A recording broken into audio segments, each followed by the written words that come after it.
आप देख रहे हैं TNB। नमस्कार, TNB में आपका स्वागत है। दिल्ली में कुछ दिन पहले ही एक ऐसा मामला सामने आया था जिसने दिल्ली को झकझोर कर रख दिया था। एक 9 साल की दलित बच्ची के साथ बलात्कार और उसके बाद उसकी हत्या का जो मामला है वो सामने आया था, और जिसके बाद इसको लेकर कई जगह जो है बातें की जा रही थी और इसको लेकर उसके जो माता पिता है वो न्याय की गुहार लगाते हुए नजर आ रहे थे। जिसके बाद अब इस मामले पर दिल्ली की जो हाई कोर्ट है वो अपना रुख जो है सख्त कर चुकी है, और अब इस मामले को लेकर अब उन्होंने क्राइम ब्रांच से भी रिपोर्ट मांगी है और उनसे जानने को कहा है कि अब तक इसके लेकर जो इन्वेस्टिगेशन है कहां तक पहुंची है, इसका पूरा जो जायज़ा है, इसका पूरी जांच की जो रिपोर्ट है अब दिल्ली हाई कोर्ट ने क्राइम ब्रांच से मांगा हुआ है कि आखिर उनकी जांच अब कहां तक पहुंची है और इस जांच में अब तक क्या खुलासा हुआ है, इसका पूरा जो डिटेल है वो अब दिल्ली हाई कोर्ट को सौंपा जाए। आपको बता दें कि बच्ची के माता पिता का इससे पहले कहना था कि जो पुलिस है वो जांच कर रही है तो वो इन्हें इंसाफ दिलाने की कोशिश नहीं कर रही है, बल्कि इस मामले को रफा दफा करने की कोशिश कर रही है। इसके साथ ही जो माँ बाप है उनका ये भी कहना था कि वो बहुत ही ज़्यादा गरीब है और इसके साथ ही वो बिल्कुल भी पढ़े लिखे नहीं है। ऐसे में उनके ऊपर बहुत सारे दबाव बनाने जा रहे हैं ताकि इस मामले को दबा दिया जाए, इस मामले को बंद कर दिया जाए।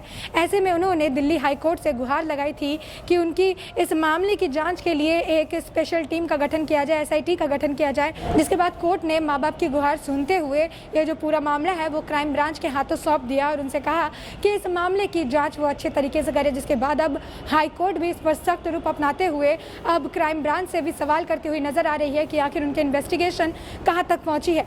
आपको बता दें कि यह दर्दनाक हादसा 1 अगस्त को दिल्ली के नागल गाँव में हुआ, जहाँ पर एक बच्ची अपने घर में रह रही थी और इसी दौरान वो कूलर से ठंडा पानी लेने के लिए अपने घर से निकली थी और उसके बाद वो शमशान घाट के वहाँ पर जो कूलर था वहाँ पानी लेने गई। जिसके बाद कुछ देर ही बाद वहाँ के जो पंडित थे उसके साथ और 2-3 लोगों ने उनकी माँ को वहाँ बुलाया और उनकी बेटी को दिखाया जो कि वहाँ पर मृत पड़ी हुई थी, और उसको ये बताया गया कि उनकी बेटी को जो है वो करंट लग गया है जिसके वजह से उनकी बेटी अब मर चुकी है। माँ ने देखा तो उनकी बेटी के जो होंठ थे वो नीले पड़े हुए थे और हाथ में भी कई जगह पे जले के निशान थे। इसके साथ ही जब उनकी माँ ने सोचा कि इस मामले को लेकर पुलिस को सारा मामला बताया जाए तो वहाँ पर जो पंडित थे उन्होंने उनकी माँ को ये समझा दिया कि तुम ऐसा बिल्कुल भी मत करो, क्योंकि अगर पुलिस आएगी तो इस मामले को बड़ा बनाएगी और उसके बाद जब इसका पोस्टमार्टम किया जाएगा तो तुम्हारी बेटी के बॉडी के बहुत सारे ऐसे ऑर्गन होंगे जिसे पुलिस जो है पोस्टमार्टम के दौरान उसे निकाल लेगी। जिसके बाद उन्होंने जबरन उस लड़की का आत्मदाह कर दिया। ऐसे करते हुए जो उसके माता पिता है उन्होंने ये मामला जो है पुलिस के सामने लेकर गए। उन्होंने कहा कि उनकी बेटी के साथ पहले रेप किया गया है, उसके बाद उसे हत्या कर दी गई है और उसके बाद बिना उनके इजाज़त के ही उसे जला दिया गया है। जिसके बाद ये मामला काफ़ी ज़्यादा तूल पकड़ता हुआ नजर आया।